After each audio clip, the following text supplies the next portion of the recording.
Assalamualaikum warahmatullahi wabarakatuh. Perkenalkan, nama Ibu Ida Royani. Kalian cukup memanggil Ibu dengan sebutan Ibu Ida. Ibu di sini akan mengajarkan kalian mapel administrasi umum. Oke?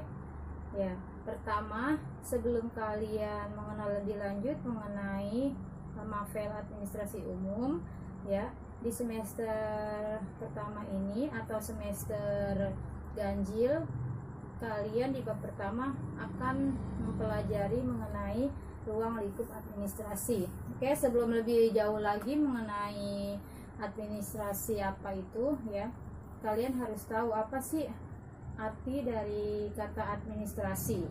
Oke, administrasi ini berasal dari bahasa Latin yaitu ad dan administrate, yang artinya yaitu pemberian jasa atau bantuan. Selain itu, kata administrasi juga berasal dari bahasa Inggris yaitu administration, yang berarti to serve, yakni melayani dengan sebaik-baiknya.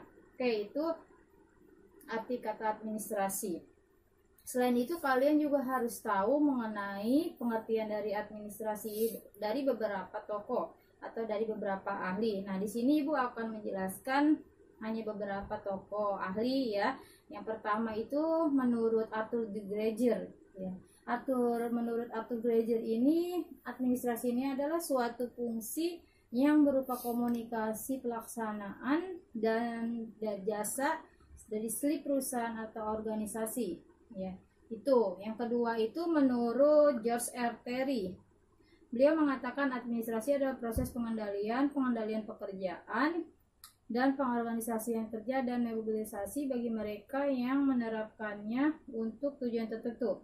Oke, untuk satu lagi, Ibu contohkan menurut Sonong Tesiagian, administrasi ini adalah sebuah proses secara keseluruhan dalam bentuk kerjasama, ya, antara dua orang atau lebih menurut rasionalitas tertentu untuk mencapai tujuan yang telah ditetapkan sebelumnya. Tuh, ya, itu dari beberapa ahli. Ada banyak sebenarnya ahli dalam administrasi. Nanti kalian untuk lebih lengkapnya, lebih jelasnya bisa kalian searching, ya, cari di internet. Jadi jangan malas untuk membaca, belajar. Oke, itu adalah pengertian administrasi. Oke, selanjutnya adalah mengenai ciri-ciri administrasi. Ciri-ciri administrasi ini ada beberapa poin. Yang pertama adalah ciri pokoknya terdiri dari sekelompok orang. Artinya administrasi ini kegiatannya dilakukan oleh lebih dari satu orang. Artinya dikatakan suatu itu kegiatan adalah kegiatan administrasi jika kegiatan itu dilakukannya lebih dari satu orang, misalkan 2 orang, 3 orang, seperti itu.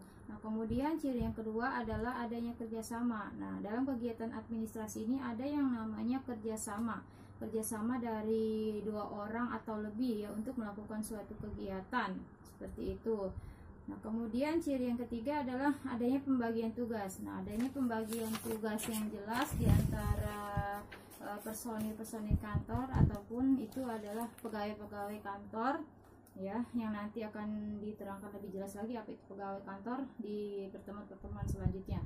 Kemudian ciri yang keempat adalah administrasi berupa kegiatan yang runtun dalam suatu proses. Artinya suatu kegiatan administrasi yang berlangsung, artinya dalam tahapan-tahapan tertentu, ya. Jadi secara berkesinambungan, artinya kegiatan yang dilakukan secara terus-menerus berkesinambungan, ya, artinya terus lanjut gitu, ya. Terus kemudian ciri yang kelima terakhir itu administrasi adalah ada tujuan, ya.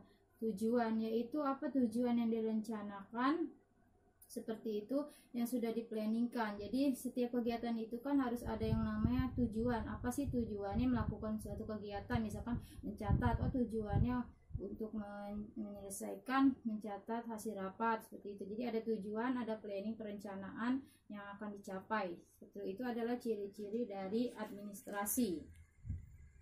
Next, untuk selanjutnya adalah mengenai fungsi administrasi, ya. Di sini Ibu hanya menjelaskan atau menyebutkan fungsi secara umumnya ya. Nanti kalian bisa membaca dan memahami melalui slide yang akan Ibu tampilkan seperti itu. Nah ya, oke. Fungsi administrasi yang pertama itu adalah ada fungsi investasi, kemudian ada fungsi untuk mencari dana, terus fungsi selanjutnya adalah fungsi pembelajaran, yaitu fungsi pembelanjaan, kemudian ada fungsi pembagian laba. Itu adalah beberapa fungsi dari administrasi. Selanjutnya adalah tujuan administrasi.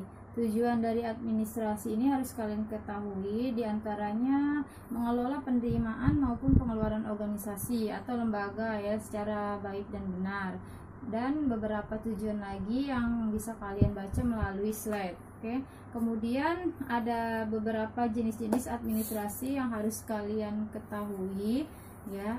Itu sangat penting. Yang pertama adalah administrasi publik atau administrasi negara. Yang kedua itu adalah administrasi pembangunan. Nah, yang terakhir ini adalah administrasi lingkungan. Nah, untuk mengenai pengertian administrasi tersebut, kalian bisa membacanya lebih lengkap lagi dan memahami lebih lengkap lagi melalui slide yang akan Ibu tampilkan di video ini. Oke, disimak dan dibaca dengan baik dan benar agar kalian bisa paham. Oke, untuk nanti kita bisa lanjutkan di lain waktu ya. Cukup dulu untuk pertemuan kali ini ya. Kalian semoga bermanfaat, kalian bisa membaca dengan baik dan benar, memahaminya.